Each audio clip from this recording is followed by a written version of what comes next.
оқушыларға ауған соғыс жайлы мәлімет беру, яғни жаңа видеороликтен көрдіңіздер. Өз ортаның жетістірілген патриоттылық жоғары қайсар жауынгер ағаларын елдің үйрету, ауған соғысында опат болған жауынгер рухына тағзым етуге есімдерін қастерлеуге тәрбиелеу, яғни бүгінгі іс-шарамыздың мақсаты.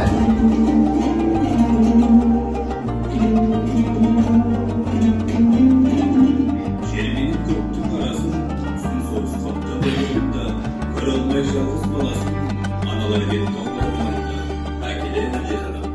1982 жылы 168 адам, 1983 жылы 70 адам, 1984 жылы 103 адам.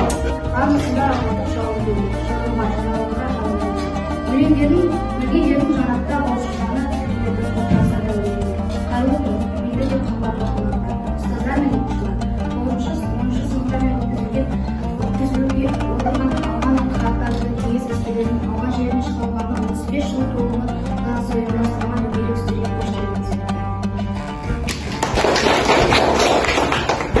1989 жылы ақпан айының 15-ші жұлдызында талай аналардың өздерінің арқылы мыңдаған жерлес балаларымыз қаза тапқан, қасіретті де қайғылы ауған ертегі алды. 1990 жылдың қабылдық күштерінің алысаға бастықтай оның шешістерден бос түскен салдарынан болған соғыс.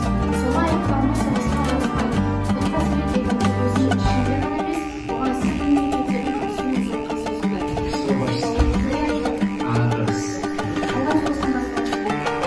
созылды.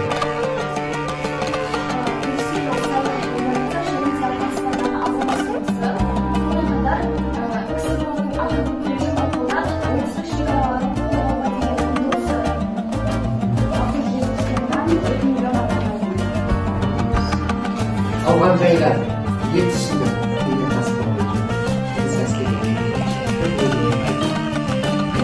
Ауған соғысының сүйгелері болсын. Ауған соғысына қатысқан ерлеріміздің өте намысшыл, өте патриот екенін білдік. Соғыстың өте зұлмат, қатыгез екенін, сондықтан қаншама еңбек астана адамдардың алып кеткенін, сөйлемесін, Қазақстан бойынша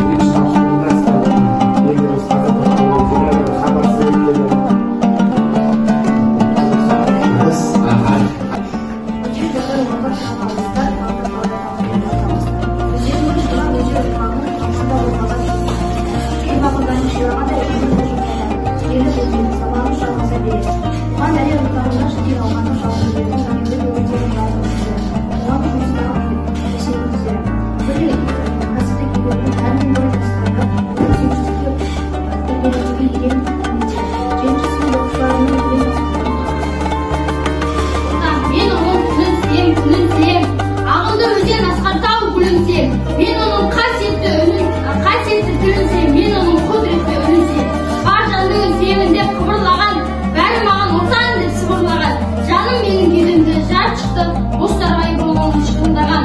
Отан, отан, бәрінен биік екен, мен оны мәңгілікке сүйемін, отанды сүймеуін де күйге екен, отанды сүйген де күйге екен. Отан, Қазақстаным, отаным, менің жайпаған, туған жерім бас емін мен саған. Өзіңдей, өзім ер жетіп мен келемін. Қазақстаным, ел, ұлан байтақ жерлерім бар, мақтанам. Арал балқаш құлар, өзен елінен шаттанам. Қазағымды қайда барсам мақтаймын, қорғаймын, ешқашан да сатпаймын. Мәлімет алуымыз болады, асықтырып, яғни соғыстың қайталан балалары, Сіздің соғыстың зардабы, Отан соғысында 27 миллион адамға айыпты. Оның ішінде қазақстандықтар 1,5 миллион қазақстан қатысты соғыстар, мысалы. Ауған соғысы да оңай болған жоқ. 761 адам қаза тапты, 22 адам қатысты. Ол да оңай емес. Кеңес әскерлерінің қатарында өздерінің әскери борыштарын өтеді. Сол кезде жаңағы үкімет қолын созып, басқа елдің аумағындағы саяси жағдайға араласа отырып, осы азаматтар сол елдегі мынау басқа азаматтардың басқа билікті басып алуға ұмтылған топтардың белгілі бір ұйым құрылып, топтардың соларға қарсы күрес жүргізуге болады. Әрине оңайға соққан жоқ. Жаңа көріп отырсыздар сандық мәліметтерді қаншама азаматтар хабарсыз кеткен, мысалы 21 адам, ал олардың артында аналары қалды, әкелері қалды, балалары, қарындастары қалды, мысалы хабарсыз кеткен деген. Алған сол кісі біздің әңгесімізде қалады. Сол кезде жастарымыздар біздің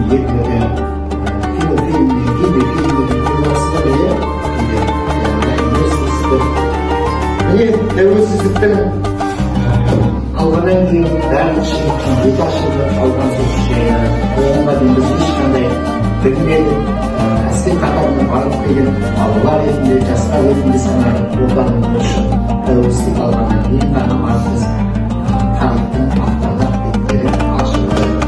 Ауыл арқылы өлім мен өлімнің ортасында қатысып қайтқан жастарымыздың ерлігін енді ғана айтып ашып айтып жатырмыз. Әрбір минутта қымбатты азаматы алтын киім киімдеріңізге көп көңіл оның сіздердің артқа беріп жауапкершілігі жоғары мемлекеттеріңізді береді. Бұл кездесу оқушылар үшін үлкен тәрбиені зор мағынасы шара болды демесек бейбіт өмірлік баға